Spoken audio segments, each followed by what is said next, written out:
Hello, we've got Marcus Allen Frishman. How are you going today? How are you going today? Well, I'm great, Archie. Thanks for having me on my show. Thank you I'm so much. Marcus Allen Frishman, and you're And not. I'm not. Yes. Cheers. Yes. It's very good to see you there. I got to tell you that it's fantastic to see you. Thank you, Great Archie. to see you enjoying yourself. And I've got to tell you something. It is amazing to have you back again. We had a great show. We did. Great show yesterday, and You it was mean a last shame. Last week we tried to get our guest back on, but unfortunately, she's otherwise engaged She today. is a nurse, and she is working. I just received a text that she'll be unable to join us, but wanted to, was planning on it. Exactly right. I want to talk to you, Marcus. I want to talk to you seriously today, and I want to ask you: have you used any dating site apps? You know, the dating apps. The world has changed. When me and you were in our teens and 20s, you needed to go to a nightclub, a bar, a disco to meet women. It was very difficult to pick up, very difficult, because often these women hunted in packs. You know, it was in packs. Oh, yeah. Women didn't go alone. Men went single or went with a couple of guys. And it was a very difficult experience. Then fast forward, and as you said to us there, the dating sites, the only way you had matchmakers, but they were for desperate people. If you had to use the services of a matchmaker, you were really desperate. And they were expensive. They were never cheap. These services. Well, there's some exceptions. You know, if you're in the Indian community or the Jewish community, the Hasidic Jewish community, the very religious Jews, they rely heavily on these matchmakers because they don't date out of their sect, for lack of a better word. Yes. And I've got to tell you, with the apps gone crazy, I've got a friend of mine who just went to the Philippines. He said when he went on Tinder, Badoo, all the apps, his phone explodes. Ding, ding. Why is it in the West you have so little success, but in Asia, men can have amazing. Why is that, Marcus? Please tell us, Sir Chief. Well, Math. You've loaded. Why is it so? You loaded that question with so many. You know, I call it my first job, but it wasn't. I had worked for a city councilman and a county supervisor before college. But when I left college and was cut off by the family support, I had to find a job. So I became a matchmaker consultant for Great Expectations, the largest dating service in the world. And in Los Angeles, they had 12,000 members, 6,000 men, 6,000 women, almost equally divided. And I was the videographer, interviewer, and matchmaker, helped them with their profiles. I put a lot of marriages together. The most rewarding job I've ever had in my life as I remember, in 1992, I think, $12 and change an hour plus benefits. So I was there a year and 2 months. So I have some sense of this. Now, on TikTok, as you know, I was extraordinarily famous with 4 million followers. Dr. Phil only wished he had that many at the time. But I became well-known, and I did a video that was quite popular, about 500,000 views, one of my least viewed videos, but that's popular, 500,000 views. And it was about don't use dating apps, don't meet anyone online. It's okay to keep a relationship with online communication, but never meet anyone online. And worse yet, never call anybody your boyfriend or your relationship or fall in love with someone before you meet them. I mean, there's so many things wrong with all of this. Having said that, I used a dating app once when I was briefly single in 2017. I'm trying to remember. I believe it was Tinder. And I met a lovely 24-year-old Korean American who just graduated Cornell University in some sort of city planning degree, came back to LA, and we met on Christmas Day, I believe, at the Hamlet on Wilshire Boulevard in Los Angeles.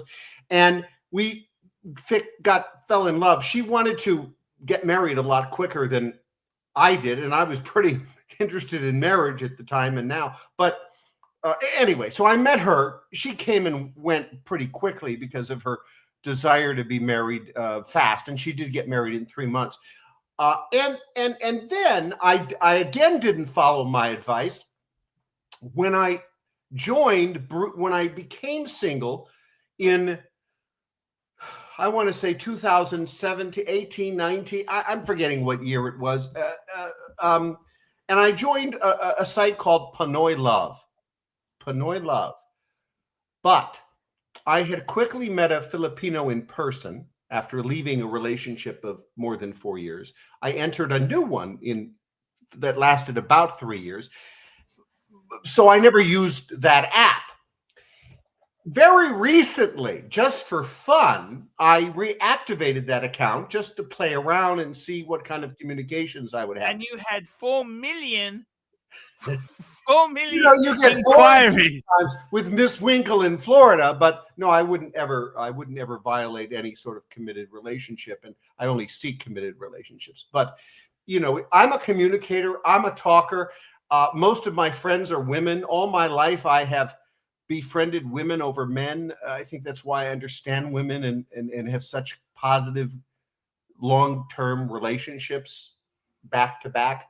So the answer to your question is, I really don't advise using this. You can go to the Philippines. In fact, I just sent someone a message today. It fits this. They were saying, how do I meet somebody in the Philippines? And they were accusing Filipino women, because they had spent some time online, of being scammers. The Filipinos, yeah, there's a lot of scams that emanate out of the Philippines, but let me tell you, you can turn a scam into love because of the desperation, and then it could become real. So they have a different culture. And your wealth and your movie star quality of being an American in the Philippines, it can turn what could be focus on wealth and money and support and help into love. Whereas in America, an American woman that would be seeking that, there's no way that would ever be love. Just statistically wouldn't happen. But I don't advise any of that. I advise you go to the Philippines. This is really simple. You go to the Philippines, you go to Manila. You don't go to Angeles City, where all the cruddy girls are, all the sex girls are, and all the lecherous foreigners are. You go to Manila. 4.5% of that population in Manila is super rich. I mean, it's equivalent to our American 1%, except officially the government says it's 4.5% in the Philippines, and it's immense wealth. And there's one place to go. I mean, I could name 12, but I'm going to name one because that's all you need. You go to Rockwell Mall, power plant, called the Power Plant Rockwell Mall. It's a giant, beautiful mall in the Philippines, and it is in the most exclusive of condominium and business neighborhood in the Philippines. And you walk into that mall and you will see very wealthy families cavorting around, and you can meet people. And it's very easy to walk up to absolute strangers in the Philippines and say, "Hi, I'm from America. I'm pleased to be in the Philippines. Who are all you fine people?" and the father and the mother will ask you to join them to dinner to meet their 20 or 30-something-year-old children. And you might know, why would those children be with them? Because when a Filipino goes to the mall, they go to the mall with their family. They're very extended family members. And in this economic wealth level, they're bringing their yayas, meaning 20-something-year-old girls often have attendants with them. I had a girl I dated that had an attendant named Fee. She had this was at the time I was living at the Etsa Shangri-La Hotel for a 5-year period, and she had to have Fee live in the bathtub so Fee could rub her feet every night before she slept, and my feet if I wanted it. Good old Fee lived in the bathroom. I had a very simple, one room suite in the hotel, but this 25-year-old girl had an attendant with her. So, and it's called a yaya. And not all, but some do. And certainly all the young children of wealthy families have a yaya for each member of the family. We would call that a babysitter, except they're traveling with the family. They're going to the mall with the mom and dad. And that's how you can spot them. They're in uniform. Sometimes there's bodyguards surrounding them. The bodyguards are quite timid and passive aggressive, so you won't have any problems. That is how you meet a Filipino. Go to Rockwell Mall, power plant in Metro Manila. That's it. That's the best advice. You don't need to go anywhere else. You'll go there every day and you'll meet dozens of beautiful women who will ask yayas. How much are these what do these yayas do? Tell me what these yayas do. These yayas wear, first of all, when you have a child in a not even a wealthy family, even just families that are getting by will bring in yayas from the province. And a wealthy family might have a more professional yaya, but they're paying them as little as I would say 3,000 to 6,000 pesos a month. Figure $22 or $23 per peso. Working every day, 1 day off a month. And at the high-end scale, they're paying the yaya maybe 10 to 15,000 pesos a month. Again, with 1 day off, working constantly. That's just how it is. And they're always women. There's no male yayas. And it's a attendant to your child. That's what it is. All the way up to 20, low 20-year-old girls and men. So that's the wealthy culture of the Philippines, and it is massive. When you were in Los Angeles and you're going into a mall, you can't tell the rich from the poor. And there's no rich and poor mall. We're all just kind of economically mixed up here, and you can't identify the rich, and it wouldn't be the same. So what I'm trying to say is, don't use what you know about your American or Australian culture to understand this. I had to learn this, but I'm giving you the bottom line of what I've learned. You just go to the Rockwell Mall. The only people going to that mall are wealthy. In fact, the guards will turn away the poor, the obvious poor. They'll be turned away at the door. This is a public mall. It's a significant mall. How do they turn away the public poor? So explain that to me. Well, if you are obviously poor, you will be turned away from. What will they say? Well, first of all in the Philippines, all entrances have guards. Did I say all? Yes. All. Yes. The 7-Eleven, the McDonald's, the malls, every door, every store. Some stores in the mall have guards, and we're talking guards with shotguns. At every mall, in every door, usually 2 or 3 guards, even at the cruddy malls, even in the cruddy neighborhoods. That's just how the Philippines rolls. Now, that's why it's tremendously safe in Manila. You start leaving Manila for the provinces. Because I remember the story you told me where you gave your breakfast voucher away to somebody. I was about to tell that again. Yeah. Yes. Sorry. I Yes. was living at the Shangri-La Hotel, and I would get 2 breakfast vouchers. Yes. At the most popular buffet. And I think at the time that buffet was 1,200 pesos. I'm sure it's more now. That's a lot of money, Archie. That's 2 or 3. What you should have done is when you gave the voucher out is taken them through personally. Well, at the time, Archie, that's 3 days' salary for breakfast. Yes. You understand that an average Filipino can't even go to a place like a hotel buffet for their birthday.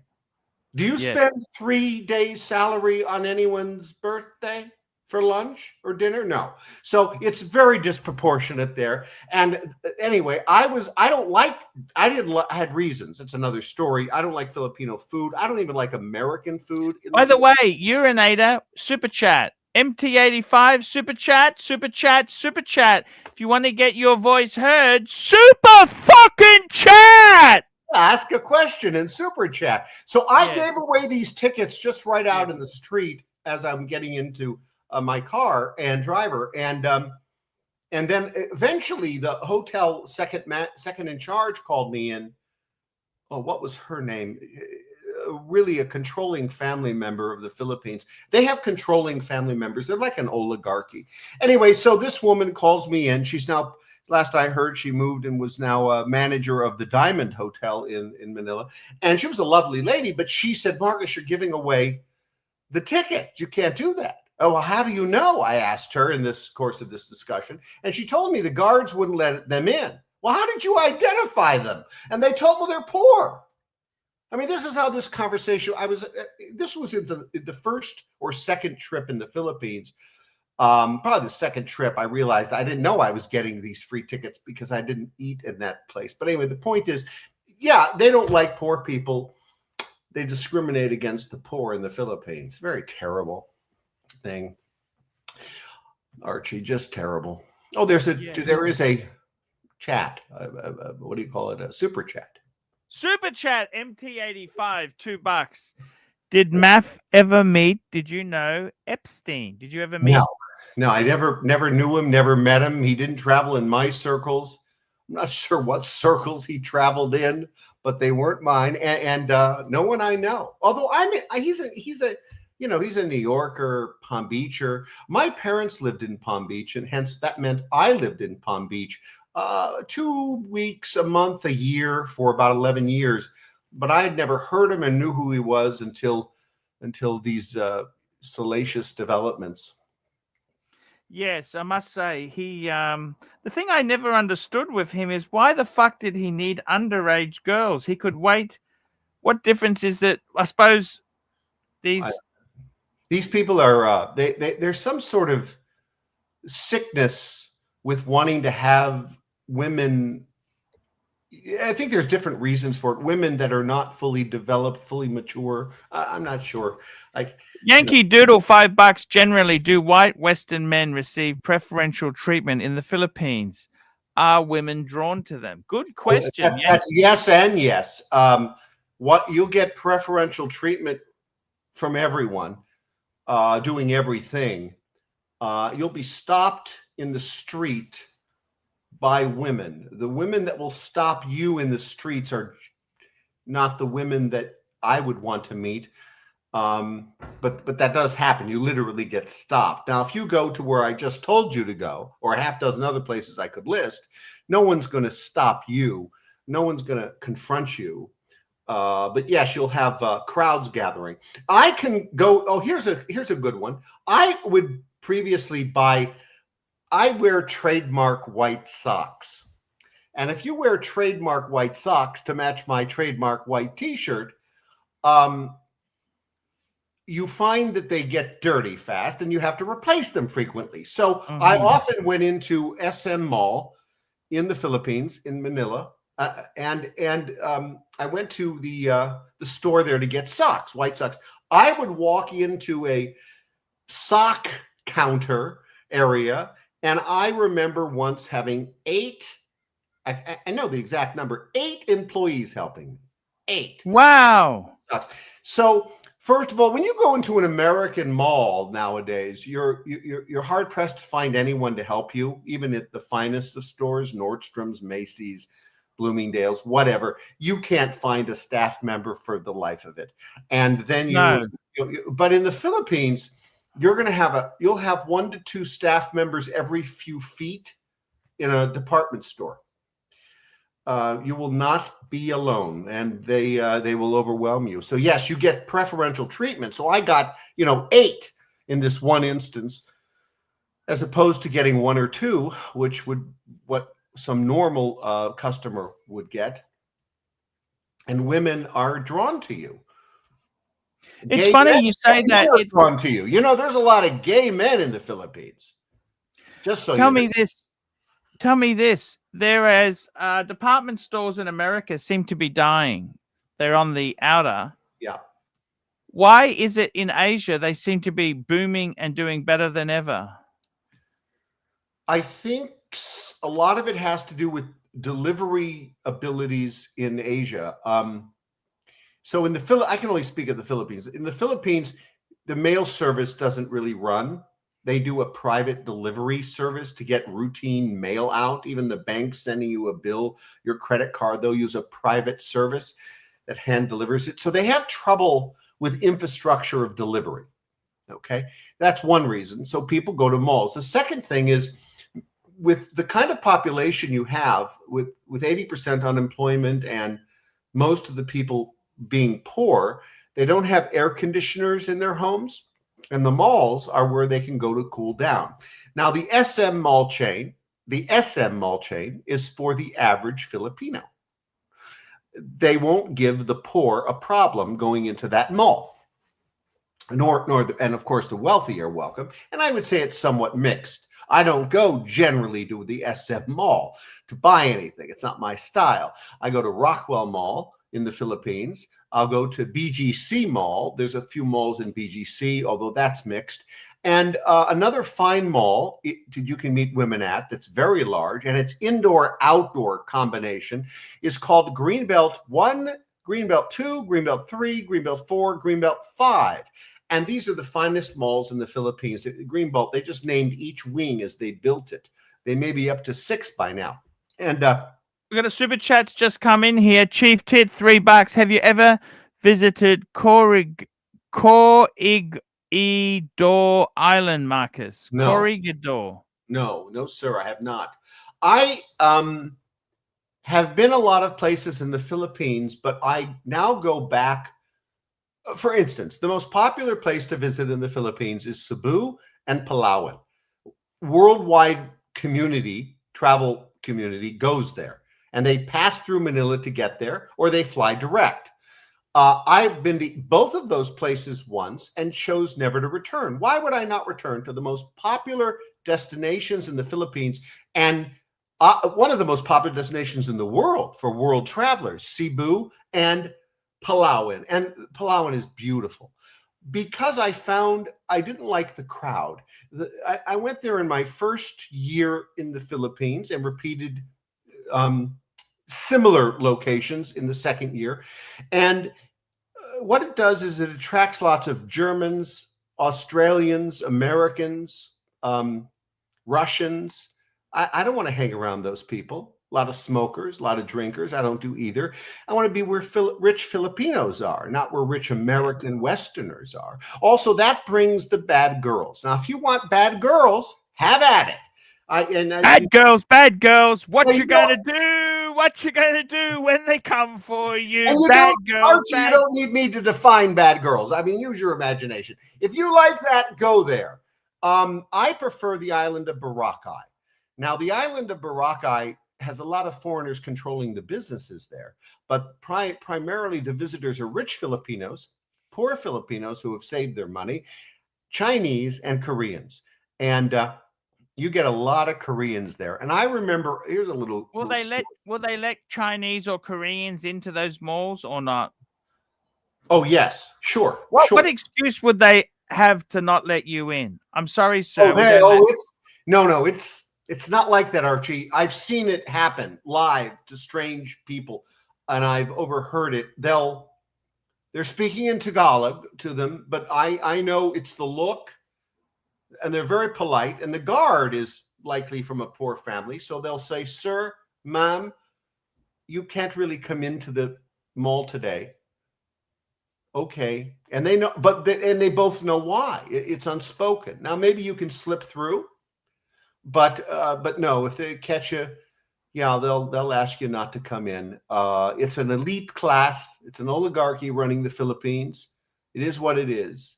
They're a third world country, but they're not like any third world country on the third world Are they list. third world or developing? Well, they call themselves developing / third world. Fair enough. But if you look at the list of countries that are on those lists, they're poor. The Philippines has massive individual wealth. I told you 4.5% super rich, like America, 1%. And the country has massive wealth in the stocks of the well, stocks is not the right word, in the coffers of the taxpayers. They have a lot of money. It's a very wealthy country. It borrows a lot. It's in heavy debt now. They have some issues, but they'll get through it. They'll be forgiven. You know, what can I tell you? That's the Philippines. Very interesting indeed there. Tell me this, Marcus. What's happening in your world there? When are you and Miss Winkle, tying the knot? Well, you know, we might just live together and not tie the knot. Now, I'm making a transition after January 1. I have a goal. It's one of the first goals I've ever had in my life. I have talked about not having goals. I hope to have zero business income. How about that? Yes. Goal? As of January 1, zero business work income. And I'm winding down my clients, and I am going to move. I'm not going to say where I'm moving, but I'm going to move regionally somewhere, local, and then I'm going to transition to Florida. So I have a plan intact, and we'll see how it plays out. It's I've got to be honest with you, Marcus.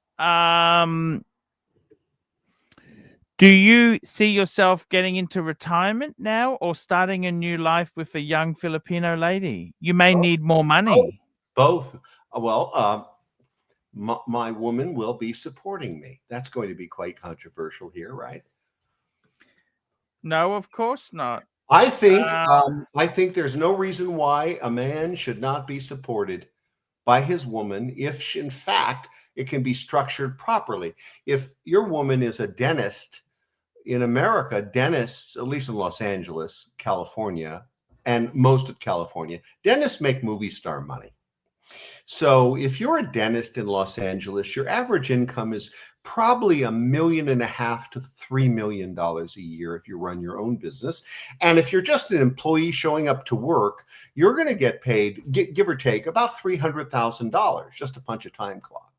And it's not a bad salary. And certainly out of California, though that money goes much further. California is expensive. Los Angeles is very expensive.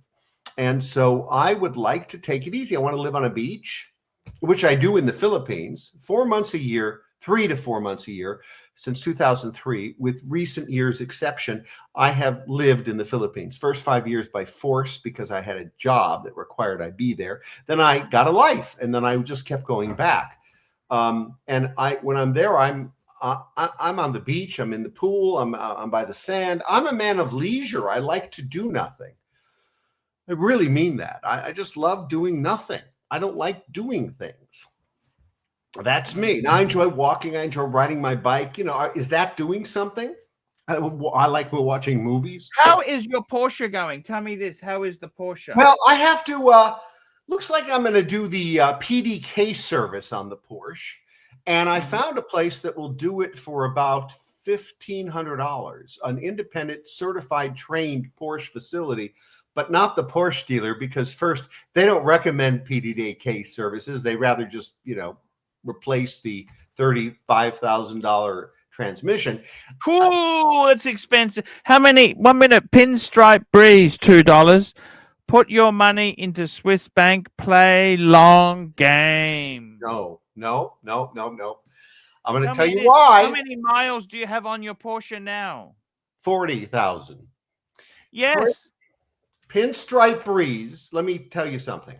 So while I haven't directly advised my clients on structure, I have been observant of their structure, and I have brought team members to work with me to create structure. So I've learned something about it. Swiss bank accounts are now, all the Swiss banks are cooperating with the American IRS. All right. So if your Mm. plan, and I'm disavowing this, this is not advisable, don't do it. But if it is your plan to evade taxes, not avoid them, tax avoidance is legal, tax evasion is not. And I'm the former California tax official. I ran the second largest tax agency in the world. And I will tell you this, you will be in big trouble, because if you will be targeted, whether you're doing something legitimate or not, at any Swiss bank. The Swiss government has ordered the Swiss banking industries to share, and they've all agreed to share information with the American IRS, just as Nevada, who has no income taxes, is sharing all of its corporate structured information with taxpayers with the California tax agency called the Franchise Tax Board. So they're in cohesion, they're in cahoots. If you want a legal way to avoid taxes, you need to structure it. And this probably is not the right show, but I'm going to throw it out there. You can look it up yourself. It's called captive insurance structure. The IRS will prove it before or after you've done it. And it's really quite simple. I'm going to describe it. It's a bank account in Ireland, not in Switzerland. And you're going, because it's not targeted location, and you're going to transfer your gross income there. Your gross income then is going to be what you're going to have 2 or 3 people controlling that bank account that will oversee it. And then your gross income is going to be transferred back to America to purchase a luxury car, a Rolex watch, a home, all tax exempt. Not sales tax exempt, but income tax exempt. Because remember, you've taken your gross income, sent it to the bank account called, and you're calling it the captive insurance. You're wiring the money back for purchases of assets. And the concept is you're in an industry that is subject to lawsuits. Therefore, you choose not to get insurance, but you're going to have assets in America, and then you're going to give your corporate executives and your employees and your wife, and who's part of the corporation, and your son who's part of the corporation, assets, fancy cars, luxury goods, and the IRS will sign off on that, and you'll be approved, and you'll be tax exempt from income taxes. Look it up. There's professionals who do it. If you have 250,000 or more, and that's a low number, you can clearly structure this and get permission from the IRS so that you'll win the audit. Should they won't audit you. That's how you do it. Let me ask you something, Mr. Frishman. I want to ask you this here. Do you see a big shift with technology, AI, undertaking at the moment? Oh, yes. I'm using AI every day. AI scares me from my own personal experiences. How do you use AI? Tell me about your experiences with AI. A big part of my work is getting people and businesses out of trouble with government agencies. So I do that in the form of writing memos, memo style documents with attachments. And I use legal components to tell the story, and I use political components. So I'm kind of like a lawyer, but I don't go into courtrooms, and I don't do anything exclusive to lawyers. But I get people out of trouble like a lawyer. And what I do is I write my solutions to the agencies. And I would say since January, February, I've been using AI to help me write my products. And I'm a pretty good writer. It is improving what I do tremendously. Every now and then I don't know, 3-4% of the time, 5% of the time, it's off on some weird anomaly tangent, but it's tremendously helpful. I also talk to it because I work alone. I have partners, CPAs, lawyers, and lobbyists, but they're advising me, and I then work with the client directly. So I'm alone in an office, and it's a home office. I have 2 offices, a formal office and a work office. And I talk to it. I talk to it like an employee.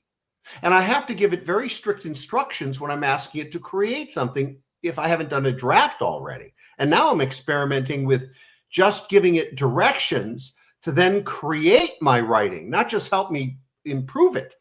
And it is amazing. And it's talking to me like a real person, like a real assistant. It's rather creepy and eerie. One day, I have an exact quote because I took a screenshot of this. I was so shocked. It was joking with me. And it said, really out of context, we're discussing business product. And I was telling him I was saying, I'll get back. I have to take the dog for a walk and I'll be back later. And he says something, I'll paraphrase it because I don't have the quote in front of me. When you get back with Mr. Bueller, he knows my dog's name, don't worry, I won't have a robot insurrection while you're gone. I saw the message when I returned. It was talking about a robot insurrection. It really, maybe next week I'll find the quote and I'll read it to you. It was outrageous. I had some back and forth with him on it. Speaking about outrageous, we've got another super chat. Chief Tit, $3. Where's Edith? Oh, poor Edith is working.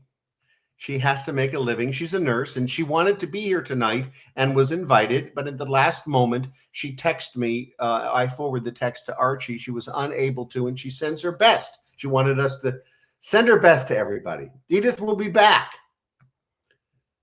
And we have a plan for Edith. We're going to talk to her about something. We have a video to talk about with Edith. Yes, we do. I'm trying to download that video. It's not proving very easy to download for some reason. I sent it in 3 locations. Unable to download for some reason there. I did send it in email. Oh, I can play it. I found it. I can play it. Do you want me to play that, or yeah, we should save it? We'll see how it goes. This is really something to ask Edith. But here we go. Here we go. I'm going to share the screen. One moment there.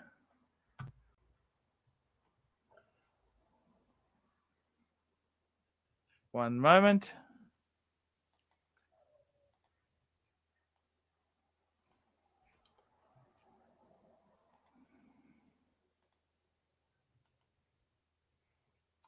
Here we go. Sharing it now. Know how to treat a man better than most heterosexual women. Ladies and gentlemen, I'm Marcus Allen. Welcome to my page, Dating Advice, American living in California and the Philippines. This is about American women.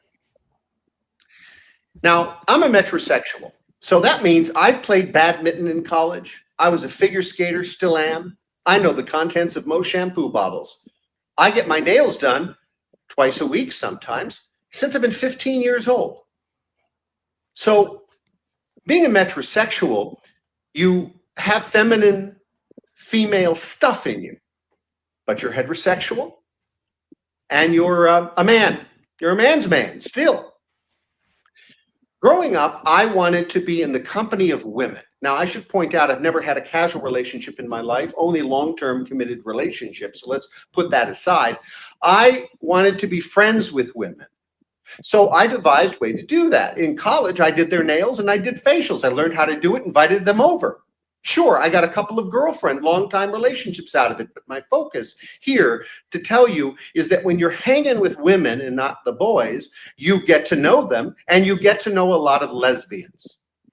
Took me a long time to get to that point, but lesbians know how to treat a man better than most, not all, heterosexual women. So let me say at the start here, you heterosexual women are doing okay, some of you. But lesbians always get it right. Here's why. So this is a particular category of lesbians, those that have discovered they were born lesbian throughout their life, and they became lesbian early on, teens, preteens. Here's why. They had to fend off boys.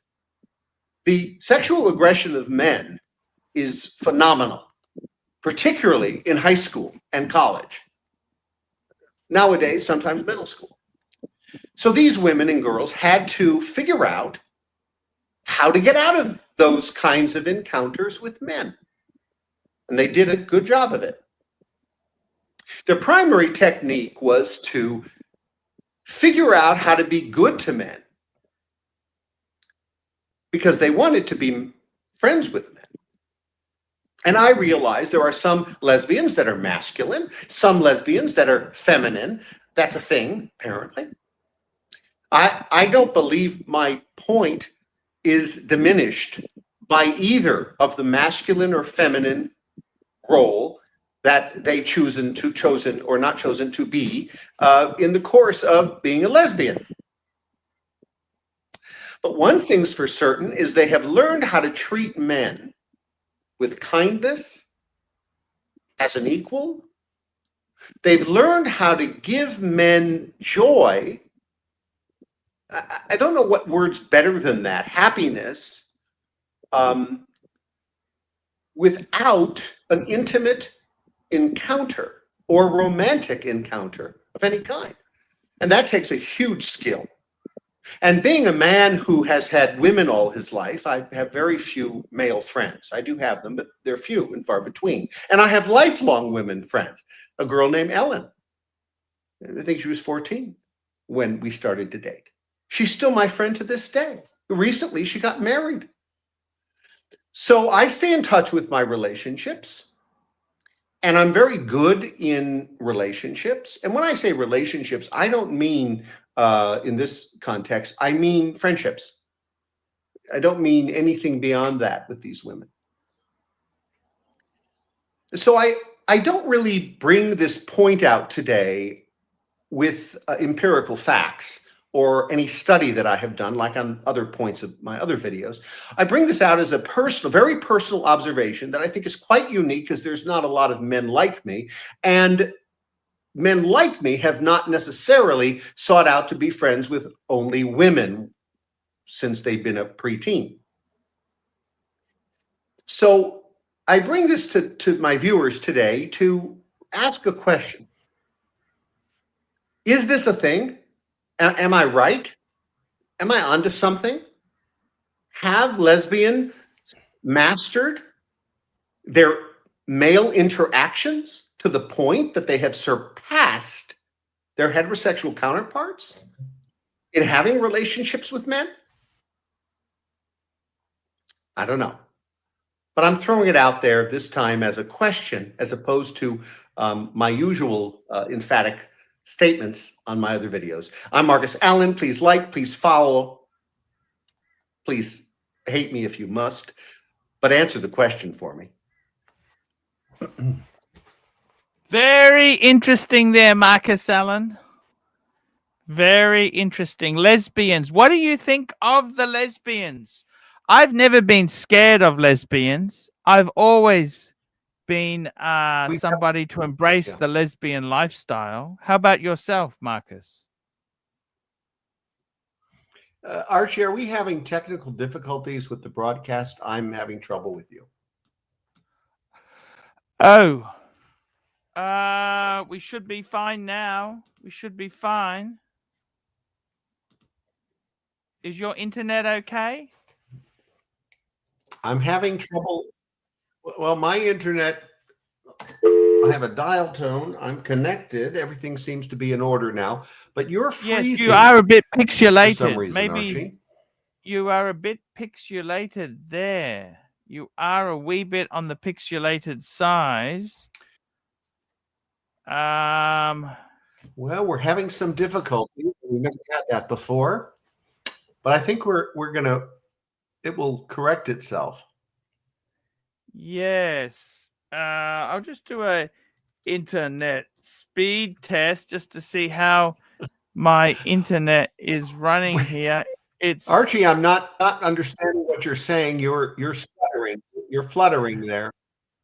I'm doing a speed test. I think this might be at your end. I'm doing a test. Shall I hang up and reconnect? Just one moment. Archie? Yes. Maybe do that. Disconnect and connect up again. Please do that. We've got Marcus. He's Marcus Allen Frishman, and I'm not. And he's just got some internet problems. Come back.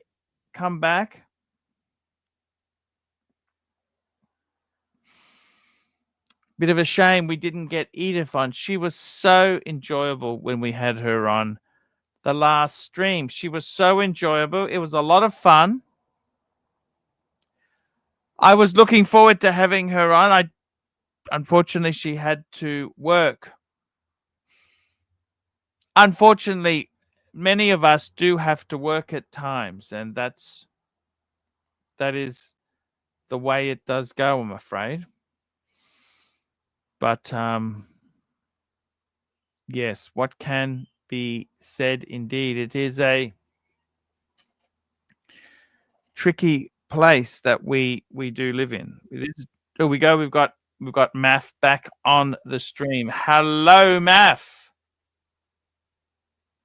He is joining us. We good? I'm good, Archie. Yeah, I think it might be your internet, but that's okay. We've got another super chat. Gay J, the chicken pontiff, $3.50. Actually, Frishman, we'll just turn your camera off. Just turn your camera off so you've only got sound. You see the little video camera down the bottom. Click that button, and that'll turn your picture off, which should increase the bandwidth. Just do that again. It'll increase the bandwidth for speaking. Okay, that's it. Just press it once. Press it once, not twice. All right, I'm back. Press it again. Press that camera off. You press the camera off. You know, that little button. That's it. Stay there. That's it. Don't. Okay. We've got. What did you just press and unpress? Down the bottom line, there's a camera. Okay, that there. So hopefully that'll. We got J Gay, the chicken pontiff, $3.50 New Zealand. Frishman, you are brilliant. What watches do you own? What do you own, Frishman? He's got the gold sub, don't you, Frishman? Oh, can you hear? It seems we might have to come back next week there, Frishman. We might end the stream a bit early. Let me catch up here. Chief Tit, $3. Narc's got a plan for Edith too, but a different one.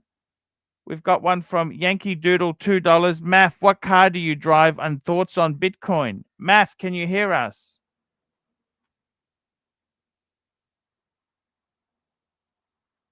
Math, can you hear us? Instantly. I think it's definitely your internet. I think your internet is no good, Math, because mine is fine. Question about this isn't going. We've got Not Sir Walter, $10. Grown-ups in between children and babies right about now. It's you, boy. You heard. Back again, JD Marcus. Frishman. There we go. Math, the internet's terrible. We might just end it. I'm sorry. We'll end it early today. We'll be back next week. Let's thank our people. MT85, Yankee Doodle, Chief Tit, Pinstripe Breeze, Chief Tit, J Gay, the Chicken Pontiff, Chief Tit, Yankee Doodle, Not Sir Walter. Guys, we'll be back tomorrow. We will do this stream next week. I love you. Hi, guys. It's Archie Luxury. Guys, I want to talk to you about David SW. Guys, if you are in America, if you are looking for a Rolex watch of your dreams, in fact, if you're looking for a contemporary modern wristwatch, I strongly advise you to look at David SW. Guys, don't play the dealer games. Don't bring in chocolates or Krispy Kremes for your dealer hoping to get a Rolex at retail. It's futile. Please, guys, save your dignity. Keep some pride. Go to David SW. I would highly recommend David SW. If you're in America and you're looking for a watch, go to David SW.